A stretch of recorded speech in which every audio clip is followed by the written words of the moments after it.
Hello everyone, it's Attacker72 here, and for today, welcome back to another review, where this time I'm going to be talking about the very first DLC update that has been received for Sonic Frontiers. This is the very first free update that we are given throughout this year, and we have yet to find out more about Update 2 in the near future, and then the third update is definitely going to be something to be excited for, but for now, we're going to talk about the first update. This first update consists of three brand new material that was added as part of Sonic Frontiers. The first one being Jukebox, which is basically your typical music mode, but instead it was taking a bit of a nice twist. The photo mode is pretty self-explanatory, and the new challenge mode is something that I really have to talk about because there is something genuinely difficult about these new challenge modes that I never really thought I could really think of. But yeah, I hope you guys enjoyed my video. This is going to be pretty quick regarding about Sonic Frontiers, since, this first update has been out for like a week, and I think it's time for me to talk about my thoughts and opinions on the very first free DLC update for this game. So let's get started reviewing Sonic Frontiers'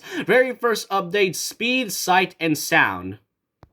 First up in this very first update is the sight, being photo mode. The photo mode is self-explanatory. Now, I have to let you all know that I only have the Switch version of Sonic Frontiers, so it may not be as grainy and, fully HD as other people have on Twitter and something like that. So, my point is about photo mode is that it is pretty much what you can do. The problem is, though, is that for me personally, like I said, I have the Switch version. It's kind of limited in terms of filters, and especially when you're trying to zoom in, but yet for some reason it isn't getting that nice crispy shot that you want for your album. And even if that's the case, I do really like photo mode regardless. I kind of really hope in the future they will be adding some brand new filters in the future, because like I said, the filter modes, there's only about 7 to 10 filters, as I feel like they're a bit limited. I kind of hope for at least 20 in all. But yeah, the side parts, I don't honestly mind, but it's more the mid part in my opinion.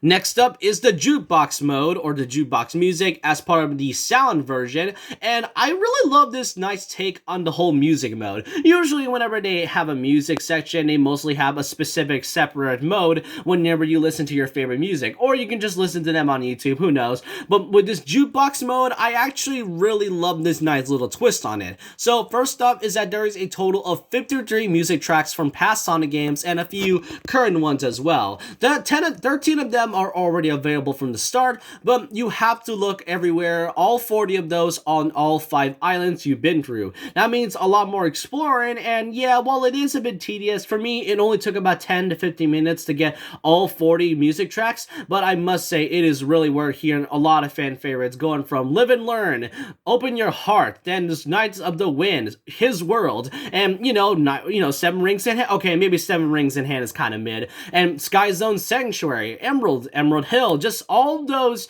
amazing soundtracks now into Sonic Frontiers. It's a really nice little take on the whole music mode section, and I just love hearing all the fan favorites from Crush 40, because we all know that Crush 40 is one of the best music bands out there for the Sonic series. I honestly hope they appear in Sonic Movie 3, who knows, but yeah, love this one. This is really one of my favorite ones, but we have to talk about the one part of this that many fans have been waiting for, and that is the challenge mode, which feature a cyberspace challenge and a boss rush mode, the long-awaited request that fans have been wanting for a long time right now, since the game released a few months ago. So first off, this is part of the speed. This is part of the speed part of the update. And for the cyberspace challenge, I haven't really done any of those yet. I know that you pretty much have to go as fast as you can, which kind of makes sense for the speed parts. But like I said, I have not done any of these, and these are going for every single, stage that you have to go for all islands. I think there's a total of 7 on each island, so that makes it around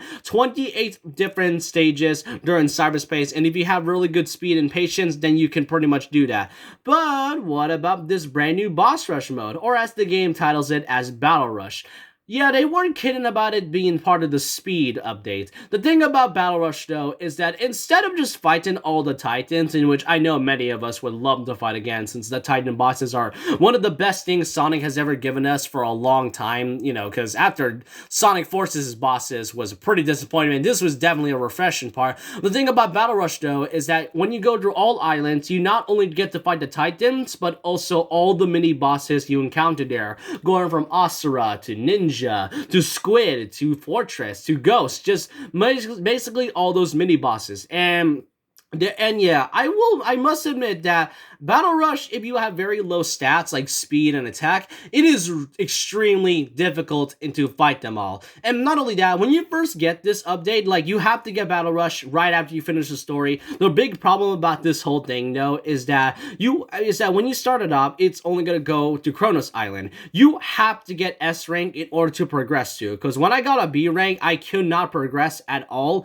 So you either have to get an A or S rank in order to move on to the other islands. So if you get a B rank on Ares Island, you won't be able to go to Chaos Island. And then not only that, if you get an S rank on every single part, you can get an all islands. And if you get an S rank of that, you get an extra difficulty mode, being extreme mode. And I haven't gotten it yet. I got a D on all islands because of how pretty difficult some of the bosses are. So here's my advice if you're really struggling to this one, because Battle Rush is actually really difficult. I must admit that. My advice is make sure you have very high stats. Just make sure it's in max level 99 on attacks, rings, speed. Just get all level 99 and you can pretty much speed through this pretty fast. But extreme mode, it can pretty much kill you in one hit with any enemy, any boss, so you really have to be very careful about that. No mistakes or you're pretty much screwed. But yeah, I must admit, despite my first issue being Battle Rush, which I know this isn't the boss rush that fans have wanted, it is still an enjoyable but really challenging part. And I honestly like it. I do like me a challenge every once in a while. I really do hope I get the S rank for all islands, though, since I am pretty much struggling on a couple of bosses. But hey, practice makes perfect. And that's just my personal review on Sonic Frontier's very first update of sight, speed, and sound. What do you all think of the very first update? Do you think this new boss rush was the expectation you all wanted? What do you think of these music tracks that they've chosen for the jukebox mode? And I hope you all at least enjoyed the new photo mode. I cannot wait to see what the second update has to offer. Oh, and also the spring. Oh yeah, there's also a costume for the Elder Coco being springtime. I forgot to mention that. But let me know your thoughts and opinions down below about this. And so with that, leave a like, comment, subscribe, hit the notification bell for more videos, follow my Twitter, and I'll see you guys next time. And remember this: once a legend, always a legend.